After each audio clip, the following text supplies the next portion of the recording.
बोलिए श्री सदगुरुदेव की जय। सदगुरु श्री कबीर साहिब की जय। बंदी छोर सदगुरु श्री कबीर साहब जी कितने अच्छे विचार के संत थे। उन्होंने सदग्रंथ बीजक तैयार किया, पारक सिद्धांत बताया कि जीव ही सत्य है, जो ईश ब्रह्म आत्म परमात्मा की जो मानंदी है ये झूठी है। बड़े पुरुषों का जो भी साथ करते हैं उनका मन निर्मल रहता है, और त्यागी बैरागी संतों के साथ से मन निर्मल होता है। वर्तमान में जो 10वें आचार्य सदगुरु श्री महंत साहब जी हैं, अब उनके विषय में मैं सुना था श्री सजीवन साहब जी से कि साहब जी का हमारा साथ बहुत पुराना है। जब सजीवन साहब जी जहाँ आए थे तो गुरुदेव जी यहीं थे। गुरुदेव बताते थे मेरे को, एक बार जब सजीवन साहब आए थे तो उनकी मूँछें खूब बड़ी थी, लेकिन उनको त्याग वैराग हो गया। आज वर्तमान में वो भी संत हैं और गुरुदेव भी हैं। गुरुदेव का उनका साथ साथ रहा। एक बार मैं सजीवन साहब जी को पूछा कि साहब जी आप गुरु जी का साथ बहुत किए हैं, उनके विषय में कुछ बताइए। तब उन्होंने बताया कि मैं बहुत रहा हूँ, साहब के त्याग वैराग से मैं बहुत खुश हूँ, और साहब जी समय समय पर हमको समझाते भी रहें, और हम साहब और हमारी श्रद्धा साहब जी के प्रति है, हमारे साथ भी रहें। फिर हमारा मंदिर है, मंदिर पे भी रहें, और साहब जी समय समय पर हमको ज्ञान की चर्चा भी बताते थे। एक बार साहब के साथ में वृंदावन में भी जाना हुआ। साहब कहते थे चलो हमारे साथ घूम के आते हैं, तो साहब जाते थे नंगे पैर और मैं जूता पैर के जाता था। तो साहब जी कहते थे हमारे साथ में चलना है तो नंगे पैर चलो। तो साहब जी जो गिट्टी पड़ी होती है ना सड़कों पर उसी पर चल दिए। हम पैर चला नहीं जाता था, मैं लौटे आता था, साहब जी चले जाते थे। फिर मैं कहता साहब जी आप चले गए कि मुझे आपका साथ छुड़ाना था। गिट्टियों पर नंगे पैर चलते थे। फिर घूमते घूमते घूमते घूमते एक बार जो रासलीला हो रही थी उधर चले गए। उन्होंने कहा आप रासलीला सुनो यहाँ, मैं अभी आता हूँ। मैं रासलीला सुनने लगा। श्री सजीवन साहब बता रहे थे मेरे को कि जब मैं रासलीला सुना तो ऐसी कथा चल रही थी कि मेरी आंखों में आंसू आ गए और मैं रोने लगा। पीछे से तब तक साहब आ गए कि कहो साहब क्या हो रहा है, हैं यही है पारखी का लक्षण। कि नहीं नहीं साहब कुछ नहीं कुछ नहीं कुछ नहीं। तो ऐसा प्रसंग आ गया था तो वहाँ सुना। तो साहब के साथ में रहने का मुझे बहुत संग साथ मिला, और आज भी मैं साहब के साथ ही हूँ, अलग नहीं। ये श्री सजीवन साहब जी ने मेरे को बताया था। सुप्रकाश साहब जी भी बताए कि साहब का साथ हमको बहुत मिला, साहब की सेवा भी की। राजस्थान में भक्त बुलाते थे तो मैं वृंदावन जाता था, कहता था साहब जी भक्त बुला रहे हैं चलिए। तो साहब से त्याग वैराग में बहुत सीखा। बढ़िया। अलूदा मंदिर पर भी रहने का मौका मिला, है ना, कई महीनों तक, 6 महीने तक, और खटाई मिठाई छोड़ दिए थे, नमक भी बिल्कुल त्याग दिए थे। वहाँ पर कई दिनों तक जंगल में, बियाबान जंगल में भी रहते थे, पर्वत पहाड़ों की तरफ निकल जाते थे। साहब के साथ में बहुत कुछ सीखने को मिला। चंद्र साहब भी बताते थे, मैं भी साहब के साथ में रहा, और भी संत बहुत बताते थे साहब का जीवन बहुत अच्छा है।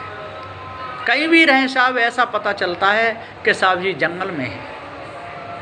तो त्यागी वैरागी संतों के साथ में रहने से मन निर्मल होता है, और पारक ज्ञान भी होता है, जड़ चेतन का भेद मालूम पड़ता है। गुरुदेव सदगुरु श्री राम स्वरूप साहब जी से पढ़े रामत में। गुरुदेव मेरे को बताते हैं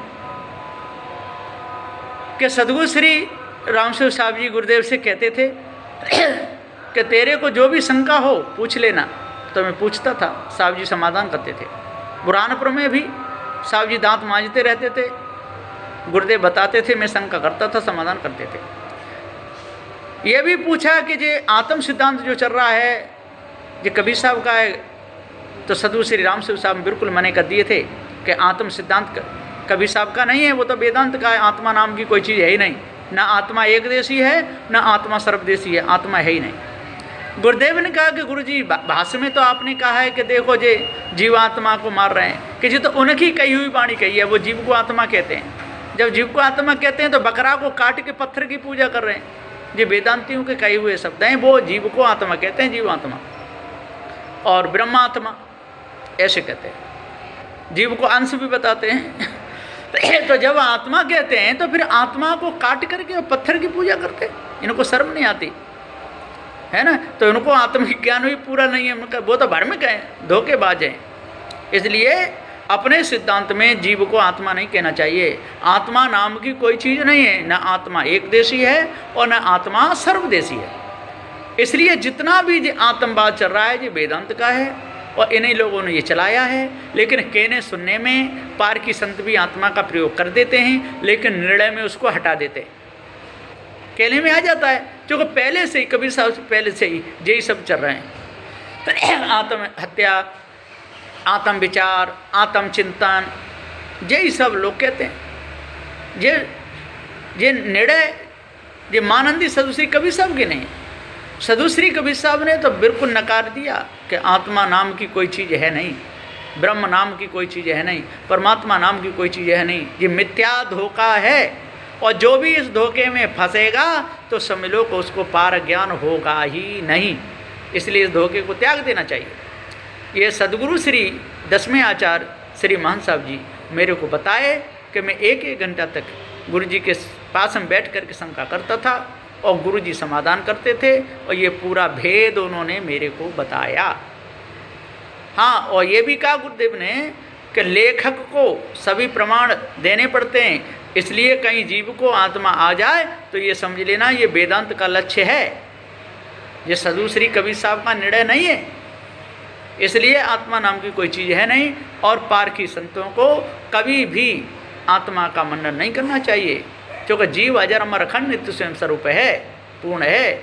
इसलिए इसमें आत्मा, ब्रह्म, परमात्मा, ईश्वर, ये खुदा, अल्लाह, ये सारे नाम चलेंगे नहीं। इसलिए पूर्ण पारखी होना चाहिए और जड़ चेतन के भेद को अच्छे प्रकार से समझ लेना चाहिए, तब पूर्ण शांति मिलेगी। तो त्यागी वैरागी संतों के साथ में रहने से त्याग वैरागी बढ़ता है, ज्ञान बोध होता है, जड़ चेतन का भेद मिलता है। और यदि वैसे ही हों लड़के भिड़क सड़के आए, है ना, न उनको अपना ज्ञान है न दूसरे के ज्ञान है, सब एक ही में मिला दें, जीव कहिए, शिव कहिए, ब्रह्म कहिए, आत्मा कहिए, अल्लाह कहिए, खुदा कहिए, सब एक ही बात है, तो सब एक ही बात है, फिर त्याग वैराग काय का। इसलिए अपने आप को जानो, भ्रम को मिटाओ, भूल को दूर करो, इससे मन साफ हो, विचार पवित्र हों, पार की सदगुरु श्री कबीर साहब का सिद्धांत का प्रचार हो, और व्यवहार की बातें छोड़ना, क्योंकि व्यवहार में तो सारा संसार ही है। सब जानते हैं कैसे व्यवहार होता है, कैसे ब्याह होता है, कैसे बच्चे पैदा होते हैं, है ना, कैसे चलन चालन होता है, समधी का कैसे स्वागत करते हैं, दामाद का स्वागत कैसे करते हैं, ये सब जानते हैं, व्यवहार में एकदम पक्के हैं। लेकिन महात्मा भी अपने सिद्धांत को छोड़ करके और व्यवहार की बात में लग जाते हैं। पति को कैसे रहना चाहिए, पत्नी को कैसे रहना चाहिए, ये कैसे करना चाहिए, मकान कैसे, अरे ये तो पहले से उसमें पारंगत हैं व्यवहार में, और व्यवहार करते करते ही उनके पीढ़ियाँ दर पीढ़ी बीत रही हैं। उनको जो मालूम नहीं है उसको मालूम कराओ, जो मालूम है उसी को कहते डोलोगे तो उनका पैसा बर्बाद जाएगा, पांडा लगा रहेगा, आप हंसी लगी करते रहोगे, वो हंसते रहेंगे, आप हंसाते रहोगे, इससे क्या मतलब निकलेगा? ना आपका जीवन सही, ना उनका जीवन सही, ना अपने सिद्धांत का प्रचार होगा, और जो व्यवहार का प्रचार हो जाएगा वो तो पहले से है ही। इसलिए विचार करें और भ्रम को त्यागें, दूर करें, तब पूर्ण शांति मिलेगी। बस इन्हीं वचनों के साथ में मैं अपनी वाणी को विराम देता हूँ और सभी पारखी संतों के चरणों में सिर झुकाता हूँ। बोलिए श्री सद्गुरुदेव की जय।